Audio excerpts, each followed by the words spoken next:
Hello दोस्तों, कैसे हो आप सब। आप सभी को प्यार भरा नमस्कार। स्वागत है आपका अपने यूट्यूब चैनल पॉइंट एजुकेटर में। और आज हम हिंदी व्याकरण का एक नया टॉपिक जो आजकल वैसे तो पुराना है लेकिन आजकल परीक्षाओं में पूछा जाने लगा है, उसे कहते हैं निपात। तो निपात के बारे में पढ़ेंगे। इसके साथ साथ हम शब्द शक्ति के बारे में पढ़ेंगे और पुनरुक्त शब्द क्या होते हैं ये भी पढ़ेंगे। तो 3 टॉपिक छोटे छोटे हैं एक साथ लेकर आई हूँ। स्टार्ट करते हैं। निपात किसे कहते हैं। अब निपात के बारे में बात करें तो जो अव्यय शब्द संज्ञा सर्वनाम विशेषण या क्रिया विशेषण के साथ आकर उस पर बल देने, उसे सीमित करने या औरों के साथ सम्मिलित करने आदि का काम करते हैं उन्हें निपात कहते हैं। अब देखो, निपात का मतलब क्या है कि कोई भी अव्यय, यानी सबसे पहले तो क्या है, ये अव्यय हैं। अव्यय हैं तो अविकारी शब्द हो गए, ठीक है, जिनमें कभी विकार उत्पन्न नहीं होता। ऐसे कैसे रहते हैं, और जैसे सो, ही, भी, तो, तक, मात्र, ये सब ये क्या हैं, अविकारी शब्द हैं, अव्यय शब्द हैं। ये शब्द संज्ञा सर्वनाम विशेषण या क्रिया विशेषण के साथ आकर उनके साथ आते हैं और उन पर बल देने का काम करते हैं या औरों के साथ उनको सम्मिलित करने का काम करते हैं, तो इन्हें निपात कहते हैं। निपात उन शब्दों के बाद में आते हैं जो संज्ञा सर्वनाम विशेषण क्रिया विशेषण शब्द है ना, इनके बाद में आते हैं, इनके बाद में यूज होते हैं। जैसे वह दिल्ली भी जाएगा, दिल्ली भी जाएगा, तो दिल्ली है, इसके साथ भी लगा है तो दिल्ली पर बल दिया जा रहा है। वह हॉकी ही खेलता है, इसमें हॉकी पर बल दिया जा रहा है। वह चतुर तो है, चतुर पर बल देने के लिए तो का यूज हुआ है, तो इसमें भी, ही, तो, तक, नहीं, ठीक है, ये सब क्या है, ये निपात हैं। निपात का अपना कोई अर्थ नहीं होता परंतु वाक्य में आकर उनके सारे अर्थ को प्रभावित कर देते हैं। एक तो ये बोले वह दिल्ली जाएगा, इसका मतलब वो सिर्फ दिल्ली जाकर वापस आ जाएगा। एक वह दिल्ली भी जाएगा, इसका मतलब है कि वो कहीं और जा रहा है, साथ में वो दिल्ली भी जाएगा। तो इसका अर्थ है वो प्रभावित होता है, अर्थ पर बल दिया जाता है। किसी शब्द पर बल देने के लिए किसका प्रयोग होगा, निपात का प्रयोग होता है। निपात को अवधारक भी कहते हैं, ये याद रखना। अवधारक भी शब्द आ सकता है। निपात को क्या कहते हैं, अवधारक। ये नकारात्मक भी होते हैं, जैसे इसमें बताया था मैंने, नहीं, जी नहीं, न, ठीक है, ये सब क्या है, मत, नकारात्मक शब्द।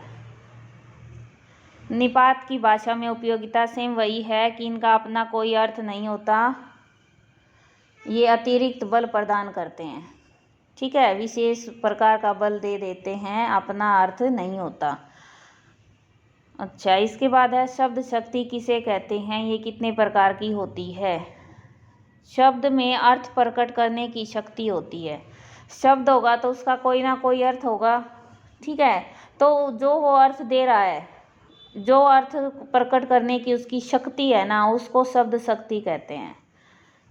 वाक्य में जब यूज करते हैं उस शब्द को तो किस अर्थ में प्रयोग किया है, वहाँ पर उसकी शब्द की क्या अर्थ है, क्या वो अर्थ प्रदान कर रहा है, उस शक्ति को क्या कहेंगे, शब्द शक्ति। ये 3 प्रकार की होती है, अभिधा, लक्षणा, व्यंजना।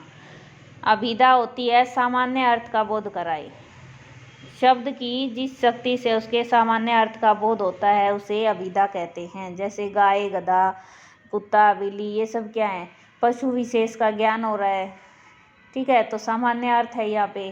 फिर अगर यही शब्द हम किसी दूसरी तरह से करें, जैसे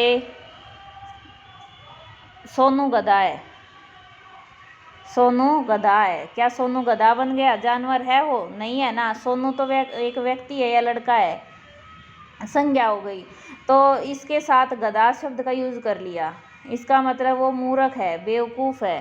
तो गधा का अर्थ क्या हुआ, यहाँ पर डायरेक्ट अर्थ नहीं है, उसका जो सामान्य अर्थ है वो नहीं है, वो लक्षण शक्ति है इसकी, क्या है, लक्षणा शब्द शक्ति। मतलब क्या है कि शब्द की जिस शक्ति से किसी दूसरे अर्थ की कल्पना करनी पड़ती है, अर्थात जिस शक्ति द्वारा मुख्य अर्थ से संबंध रखने वाला अन्य अर्थ लक्षित हो। मुख्य अर्थ के साथ संबंध रखने वाला अन्य अर्थ लक्षित होता है, वहाँ पर लक्षणा शब्द शक्ति होती है। फिर रह गई हमारी व्यंजना।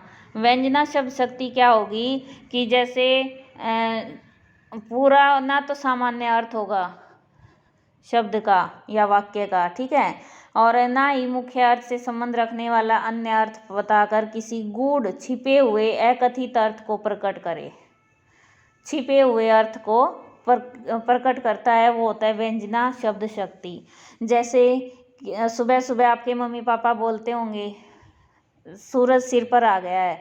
क्या सूरज वास्तव में सिर पर आता है? नहीं आता ना। वो कहना चाहते हैं कि दिन निकल आया है, अब तो उठ लो, ठीक है। तो इस तरह से सामान्य अर्थ न बताकर गूढ़ छिपे हुए अकथित अर्थ को प्रकट करे, वहाँ पर क्या होगी? व्यंजना शक्ति होती है। जैसे सीता चलते चलते थक गई, तो उसने यह नहीं कहा कि मैं थक गई हूँ, परंतु राम से पूछा अब और कितना चलना है, ठीक है। आप भी यही पूछते हो ना, कितनी दूर और रह गया। ये कभी नहीं कहते थक गए हैं या थक गई हूँ, हम यही पूछते हैं अब और कितना चलना है या कितनी दूर रह गया है। तो हम वहाँ पे व्यंजना शब्द शक्ति का यूज करते हैं। फिर है हमारा पुनरुक्त शब्द। जो शब्द दो बार ज्यों का त्यों दोहराया जाए, ये तो बहुत ईजी है। पुनः प्लस उक्त। पुनरुक्त क्या है? पुनः प्लस उक्त।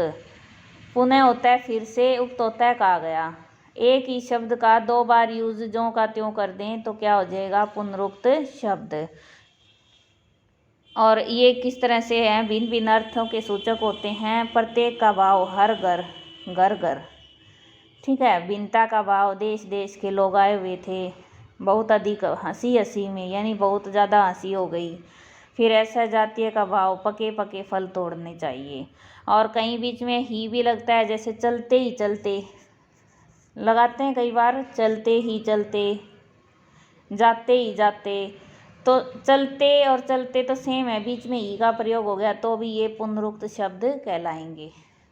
क्लियर हुआ आपको? आज के लिए इतना ही। और चैनल पर आपको पता है CDP चाइल्ड डेवलपमेंट पेडागोजी बाल विकास की सभी वीडियो अवेलेबल हैं। रीजनिंग मैथ्स की भी वीडियो अवेलेबल हैं, आप चैनल पर जाकर देख सकते हैं। मिलते हैं नेक्स्ट वीडियो में। Thanks for watching. आपका दिन शुभ हो। धन्यवाद।